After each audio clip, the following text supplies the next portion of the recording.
पन्हाळा तालुक्यातील येवलुज येथील बाजार समितीचे माजी संचालक, विठ्ठल सेवा संस्थेचे चेअरमन व सिद्धिविनायक सहकार समूहाचे संस्थापक अध्यक्ष शशिकांत आडनाईक यांनी आज जनसुराज्य शक्ती पक्षाचे संस्थापक अध्यक्ष डॉक्टर आमदार विनय कोरे, आमदार अशोकराव माने, प्रदेशाध्यक्ष समिती कदम, केडीसी बँकेचे संचालक विजयसिंह माने, शेतकरी संघाचे संचालक प्रधान पाटील यांच्यासह अन्य नेत्यांच्या उपस्थितीमध्ये आपल्या समवेत असलेल्या शेकडो कार्यकर्त्यांसह जनसुराज्य पक्षामध्ये जाहीर प्रवेश केला।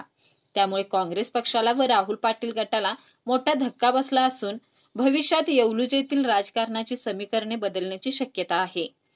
राहुल पाटील यांनी काँग्रेस पक्ष सोडला हा मुळातच निर्णय चुकीचा आहे। राहुल पाटील जर काँग्रेसमध्ये असते तर आम्ही हा निर्णय घेतलाच नसता। आमच्यासारख्या कार्यकर्त्याच्या अडचणी समजून न घेतल्याने कार्यकर्त्यावर अन्याय होऊ द्यायचा नाही म्हणून आपण हा निर्णय घेतला असल्याचे शशिकांत आडनाईक यांनी सांगितले आहे। तर आमदार कोरे म्हणाले, राहुल पाटील काँग्रेस सोडणे हा निर्णय चुकीचा असून वडील PN पाटील आणि काँग्रेस तळागाळात पोहोचली आहे। पण काँग्रेस पक्षाचे भवितव्य पाहता काही जण आजही काँग्रेस पक्षात आहेत, हा विचार करण्यासारखी गोष्ट आहे। आमदार चंद्रदीप नरके यांचे नाव घेऊनही त्यांचाही समाचार घेतला, तर काही नेत्यांचे नाव न घेता त्यांच्यावर नेम धरला। यावेळी आमदार अशोकराव माने, प्रदेशाध्यक्ष समिती कदम, शशिकांत आडनाईक यांनी आपली मनोगत व्यक्त केली।